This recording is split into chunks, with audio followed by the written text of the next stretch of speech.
This is a fictional mindbender. About a year ago, I made a video on the Rogue, Gambit, Magneto love triangle from X-Men 97.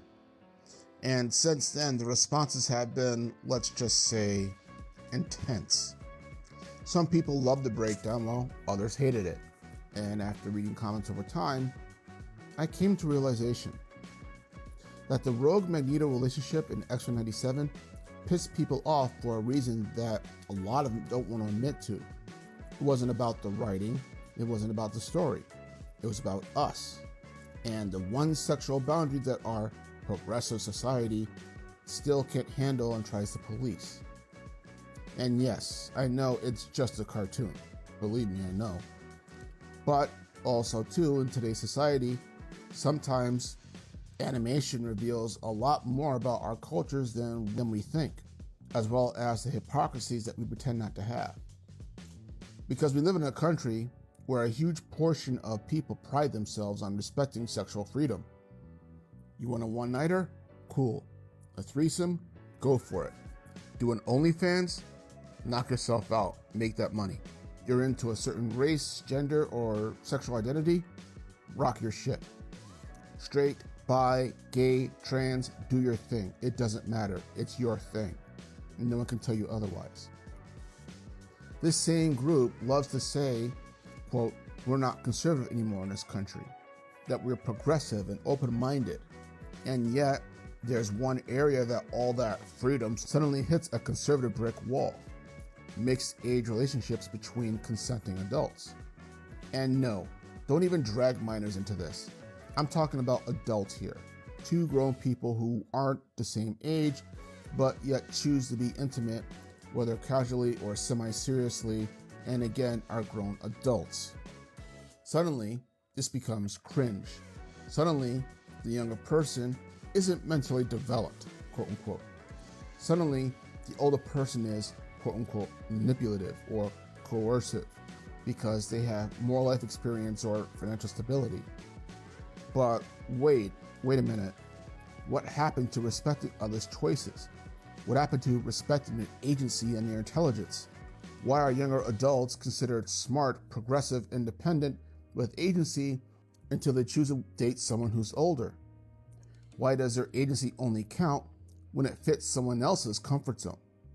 To me, that is insulting their intelligence. Now, don't get it twisted. There are older people who prey on younger adults, and younger adults who chase older partners for financial stability.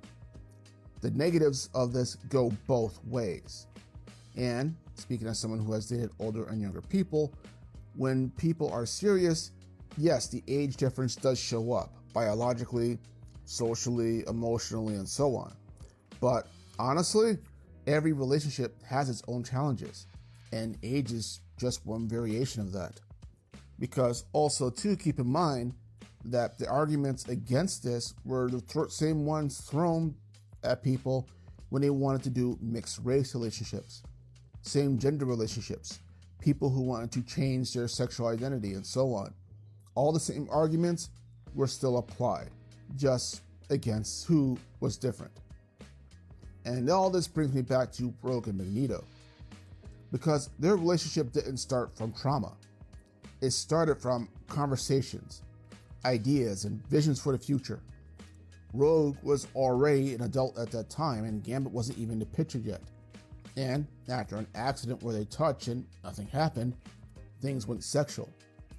Eventually, Rogue leaves him, not because of age, not because he manipulated her, not because he did something evil, but because his trauma was something she didn't want to carry long term.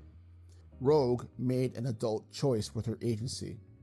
No coercion, no seduction, no manipulation. An adult making a decision.